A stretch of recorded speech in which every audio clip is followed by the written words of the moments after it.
Have you ever been driving on the highway, minding your own business, when a massive semi-truck rolls past, making your car feel like a tiny toy? These giants of the road can weigh up to 80,000 pounds, which is like stacking more than 20 cars on top of each other. Now, picture that monster trying to stop using the same brakes your little sedan has. It just wouldn't work, right? So, what's the secret behind their incredible stopping power? The answer is a system that runs on something we breathe every day: air. That's right, big trucks use air brakes, and it's a brilliant piece of engineering that keeps our roads much safer. But why air? Why not the hydraulic fluid that works perfectly fine for our cars? Well, it comes down to reliability, power, and a very clever fail-safe design. Let's start with the basics of how your car's brakes work. When you press the brake pedal in your car, you're pushing a piston that forces hydraulic fluid through a series of tubes. This fluid creates pressure that clamps brake pads onto a disc connected to your wheel, slowing you down. It's a closed system, and it works great for a 3,000-pound vehicle. But if you have even a tiny leak in that system, you lose fluid, you lose pressure, and suddenly, you have no brakes. That's a terrifying thought, especially if you're hauling a massive load down a steep mountain pass. This is where air brakes come in and completely change the game. Unlike hydraulic fluid, which is finite, the supply of air is literally endless. A truck's air brake system has its own air compressor, which is powered by the engine.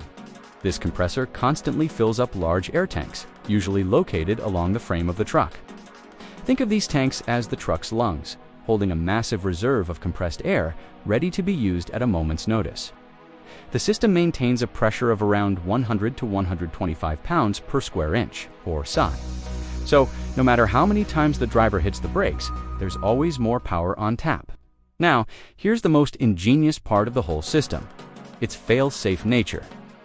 With hydraulic brakes, a loss of pressure means a loss of stopping power. With air brakes, it's the exact opposite. The system is designed so that it's the air pressure that keeps the brakes disengaged. Powerful springs inside the brake chambers are constantly trying to apply the brakes.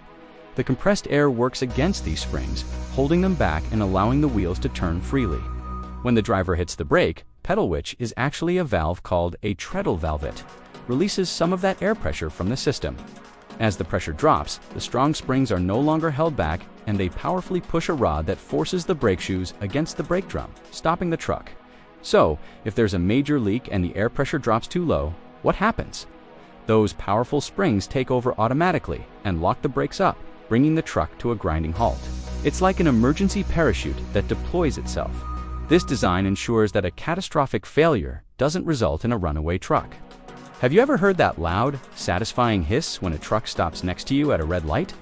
That's not the truck sighing in relief, although it kind of sounds like it. That's the sound of the system releasing air as the brakes are applied and then released. When the driver lets off the pedal, the system sends air back into the chambers to push against the springs and disengage the brakes, and the excess air is vented out. That hiss is the sound of safety in action. Let's take a quick look back in time. Before the widespread adoption of air brakes, driving a heavy truck was a physically demanding and incredibly dangerous job. Early trucks in the 1900s used purely mechanical brakes, which relied on a system of rods and cables. Drivers had to physically stomp on the pedal with all their might to get any kind of stopping force. It was exhausting and often ineffective, especially with the increasingly heavy loads they were carrying. The invention of the air brake system by George Westinghouse, initially for trains, was a complete game-changer for the trucking industry, making it possible to safely transport heavy goods across the country. The power of compressed air is what truly makes it the muscle juice for these rigs. Let's visualize it. When the driver presses the pedal, that action opens valves, and a rush of compressed air flows from the tanks through a network of hoses and into the brake chambers at each wheel. Inside the chamber, the air pushes on a diaphragm, which moves a push rod, which then rotates a component called an S-cam. This S-shaped cam expands the brake shoes, pressing them against the inside of the brake drum with immense force. It's a symphony of mechanical parts, all powered by simple compressed air. This system is especially critical when trucks are going downhill. A long, steep descent is a brake system's worst nightmare because continuous braking generates an incredible amount of heat. The hydraulic fluid in a car can actually boil if it gets too hot, which creates air bubbles in the lines and leads to total brake failure. This is called brake fade. Air brakes, however, are much better at managing heat. Because the system is operated by air, there's no fluid to boil. The components are larger and more robust, designed to dissipate heat more effectively. Truck drivers are trained to use a technique called feathering, the brake supplying them in short, steady bursts rather than riding them all the way down. This gives the brakes time to cool between applications, ensuring they have full stopping power when they're needed most. Another key advantage of air brakes is how they seamlessly integrate trailers. When you see a tractor trailer, the tractor and the trailer are two separate units, but they need to brake as one. This is made possible by a set of air lines, often color-coded red and blue, that connect the tractor to the trailer. The blue line is the service line, which carries the air that applies the trailer's brakes when the driver hits the pedal. The red line is the emergency or supply line, which fills the trailer's own air tanks and keeps its emergency brakes disengaged. If the trailer ever becomes disconnected from the tractor, the red line will sever, causing an immediate loss of air pressure and triggering the trailer's emergency brakes to lock up. This prevents a loose trailer from careening down the highway. It's like a smart, coordinated network that ensures the entire rig, which can be over 70 feet long, brakes in perfect sync. The next time you're at a truck stop, take a moment to look at the back of a tractor cab. You'll see those coiled red and blue hoses, looking like the veins and arteries that connect the brain to the body. They are the lifelines that make it possible for these massive combinations to operate as a single, safe vehicle. Finally, from a maintenance perspective, air brakes are a mechanic's friend. While the system might seem complex, its individual components are durable and relatively easy to service.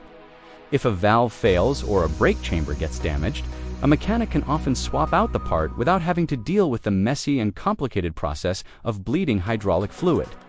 This means less downtime for the truck, which is crucial in an industry where time is money.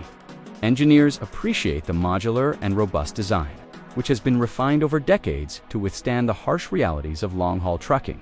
So, to wrap it all up, big trucks use air brakes for a trifecta of reasons. They are incredibly powerful, endlessly reliable, and brilliantly safe. The system harnesses the simple, abundant power of compressed air to control the immense momentum of an 80,000-pound vehicle, keeping the driver and everyone else on the road safe.